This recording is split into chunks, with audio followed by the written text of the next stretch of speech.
Euforia, euforia, euforia, el show que destruyó mi pinche estabilidad emocional. Hace poco se estrenó la segunda temporada de Las flipantes aventuras de Ruperta, la drogadicta más famosa del condado, y Juliana, la perra blanca con irresponsabilidad afectiva. Este video no va a tratar sobre esta temporada.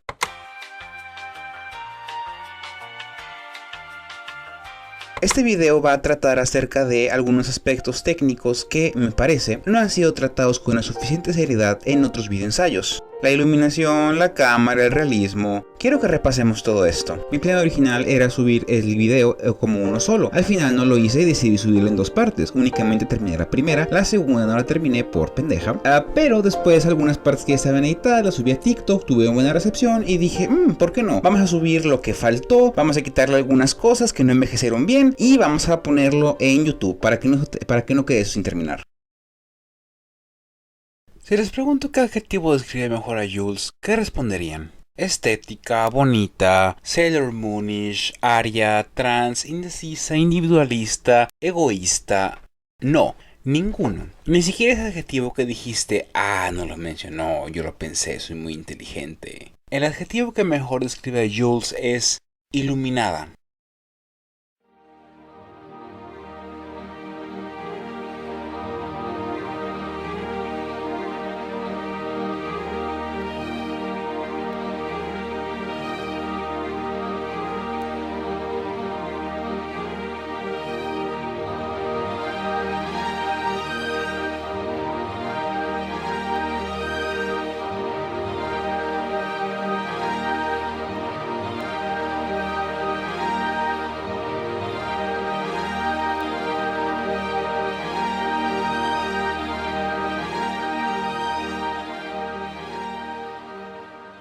A lo largo de la serie, casi cada vez que Jules aparece en pantalla, la vemos rodeada por una luz estética. A veces es una luz literal, en otros casos es una luz más sutil, a veces es simplemente que parece que a ella la ponen de un lado iluminado o la presentan de un modo más bonito. De cualquier modo, es innegable que Jules está iluminada. ¿Y quién la ilumina? Pues los técnicos de iluminación, desde luego. Muchas gracias, amigos. Pero también por Rue.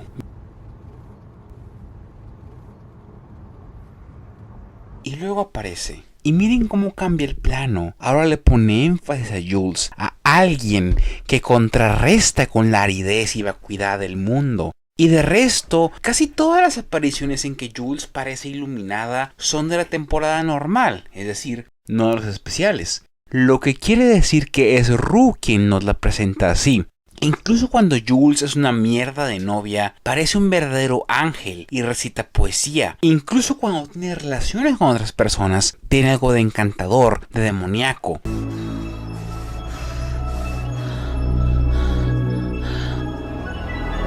Cuando algo horrible le pasa, como su primer y su segundo enfrentamiento con Knight, su perspectiva es la que vemos y a ella nunca le falta luz. Y todo esto es porque Rue es quien la ilumina. Rue pone, por decirlo así, una luz sobre Jules, que es parte de su propia creación y parte de la de Jules. Rue was the first girl that didn't just look at me.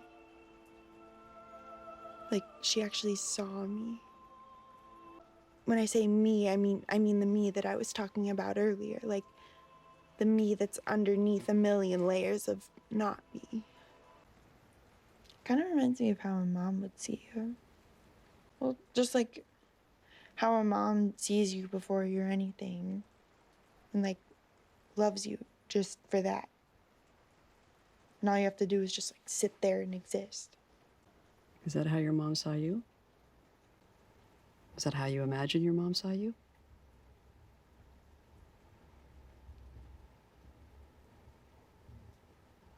I hope so.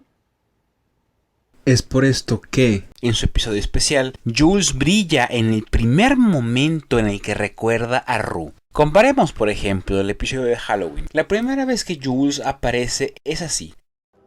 Every time I feel good, I think it'll last forever. Wow. I don't really feel it, but, you know. But it En el especial de Jules es así. Well, yeah. How long was she missing for? Y encima después de darse cuenta de que la mamá de Jules recayó en el alcohol y quizás tenga que ver con que Jules la mandó al carajo. Oopsie whoopsie, we did a fucky wucky. ¿Ha notado que la cámara graba casi como si fuera pornografía? Password protected online directories of naked underage girls. I kind of think that I'm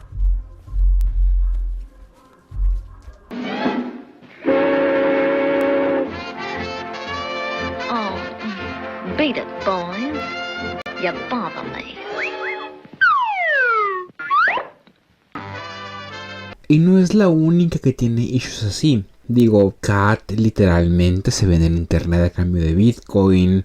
Jules está toda adicta a Grindr. Pero ¿qué hace a Cassie diferente? La cámara cochina.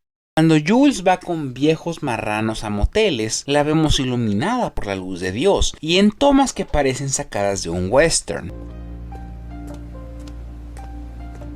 Cuando Cassie sale en la cámara, parece un objeto, una cosa que los hombres utilizan para masturbarse solos o con ella. Durante casi toda la temporada, Cassie aparece como un depósito de eyaculaciones, un lindo par de tetas para que pauses la serie y vayas a saciar tus más bajos y nacos instintos. Can I fill you up? So I can't do that, and I can't finger you. Honestamente, Euphoria debería llamarse la serie sobre la violencia contra las mujeres, porque literal cada capítulo hay un verbo de violencia contra los personajes femeninos. Parece casi película de los 80. Pero ¿qué es la diferencia de las películas de los 80? Bueno, en las películas de los 80, quien narraba y focalizaba la historia era un hombre, usualmente. Por lo tanto, la violencia se veía de forma positiva. O no se veía como tal como violencia, sino como algo normal, incluso bonito. Pero Euphoria está narrada por un personaje femenino y durante las escenas de violencia vemos la perspectiva, la focalización de las mujeres. Vemos la cara de Rue, o de Maddie, o de Jules, o de Kat, y esto nos hace conectar con sus experiencias. Con Cassie vemos su cara también. Pero también la vemos grabada como si fuera pornografía. Lo que es raro porque tanto Kat como Jules se graban literalmente, pero la cámara no las muestra. ¿Por qué es esto? And it wasn't just her body that changed, but the rest of the world too. Remember Uncle Ted? Boy, look at you all grown up. Come on, give me a hug. Todas las demás chicas tienen un capítulo antes que ella. Verga, hasta Nate tiene un capítulo antes que ella. Cassie aparece tarde en la serie. La serie te muestra la forma cochina, pornográfica, asquerosa en que los hombres ven a Cassie. Y luego te mete un golpe de empatía con su historia. En cierto modo me recuerda a ACA, en la escena en que supuestamente Olivia pierde la virginidad. Primero vemos cómo este güey sale triunfante con un calzón, todo felicitado por sus pares. En un eco a esta película del viejo marrano.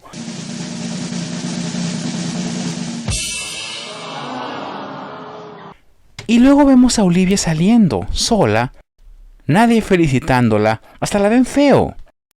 Esta es la experiencia de Cassie. It's kind of a double-edged sword, isn't it? What? Well, if you say you haven't, you're a prude. If you say you have, you're a slut. It's a trap. You want to, but you can't. And when you do, you wish you didn't, right? Honestamente, Euphoria debería llamarse la serie sobre la violencia contra las mujeres. La serie te muestra la forma cochina, pornográfica, asquerosa en que los hombres ven a Cassie. Y luego te mete un golpe de empatía con su historia. Hay que decir, empero, que esta no es la mirada de Rue. Por eso importa tanto la escena del carrusel. No es solo que tenga un chingo de anfetaminas en su sistema, cosa que envidio, sino cómo se mueve en el juego. Jones, the whole world's like, well, if you don't want it out there, don't take the news in the first place. I'm sorry.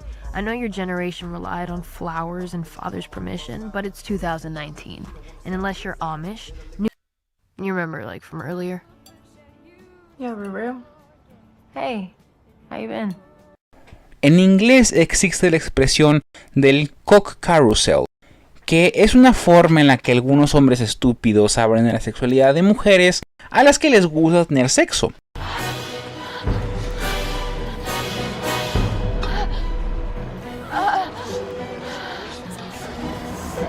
Ir en el cock carousel significa no darse a respetar, no ser una dama, ser una puta.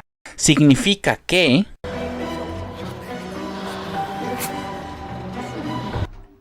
I'm gonna be honest with you because no one else will.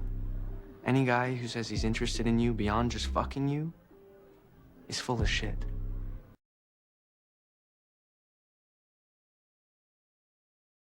La parte menos realista de Euphoria, honestamente, es ver a un dealer que se preocupa por sus clientes. Sostenemos que Euphoria es realista, pero no realista estilo cuadro de costumbres o realismo socialista, sino realismo emocional.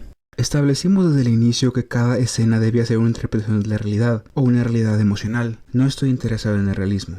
Una pregunta que se hicieron mucho Marcel Reb, nuestro cinematógrafo, y Michael Grassley, nuestro diseñador de producción, era ¿cómo podemos crear un mundo que revele las esperanzas y los deseos de los personajes que existen en él? Realismo en el sentido cinemático, en términos de la estética y el aspecto del mundo. Usamos un ejemplo muy simple.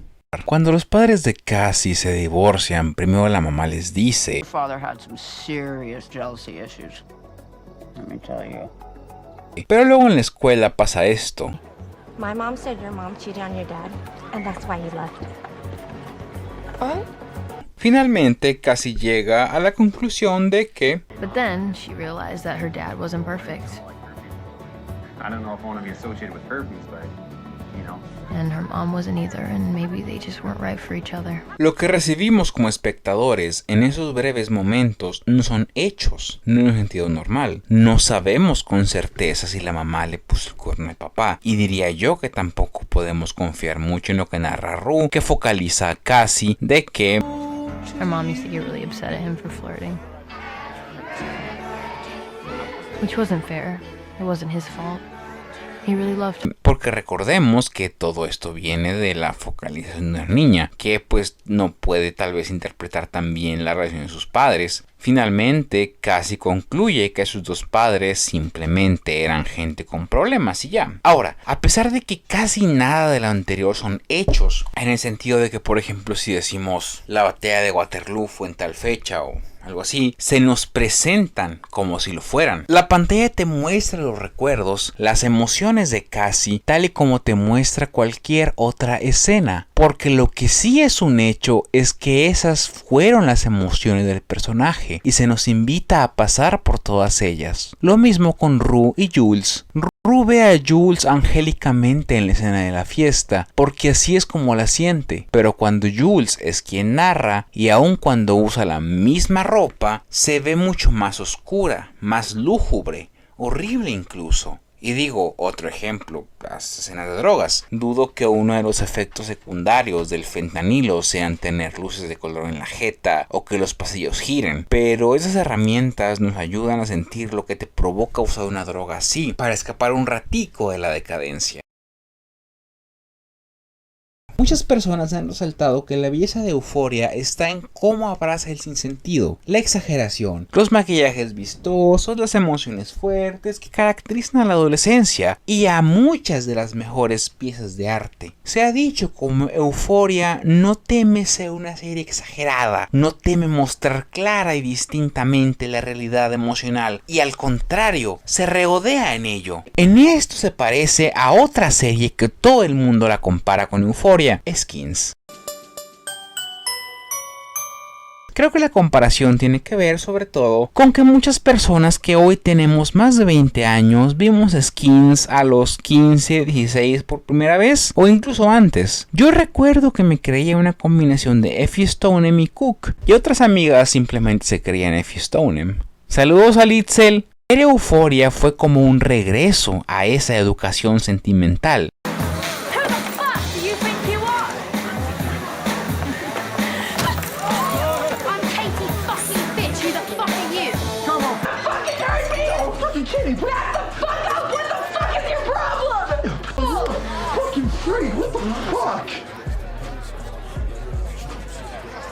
Euphoria y Skins representan, en parte, la alegría de vivir, que se afirma frente al mundo. He said yes. He said yes to everything. He loved everyone. Hay otro lado de Euphoria del que creo no se habla lo suficiente. Que la belleza de Euphoria está también en la tristeza, en cómo representa la decadencia de vivir.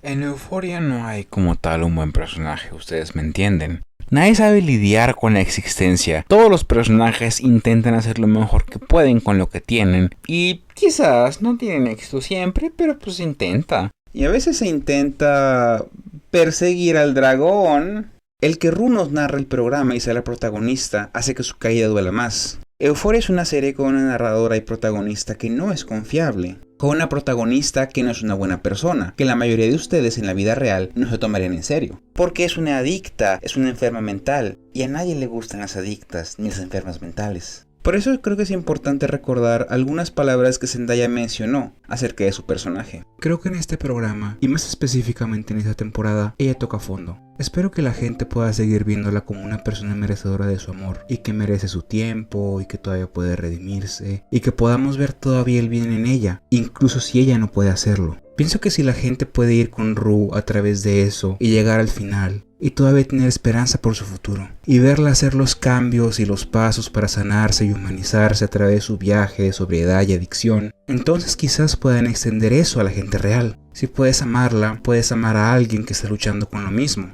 y quizás entender mejor el dolor que están enfrentando, que usualmente está fuera de su control. Para mí entonces, eso es lo más importante. Ella me importa muy profundamente. También me importa la gente que se preocupa por ella, porque creo que muchas de esas personas comparten su historia de adicción y sobriedad, y muchas comparten bastante de sus desórdenes emocionales, y creo que es importante que continuemos teniendo ese amor por ella. Esa fue una forma muy larga de simplemente decir que creo que es importante que tengamos personajes imperfectos, y que recordemos que no nos define el peor error que hemos hecho, y que la redención es posible.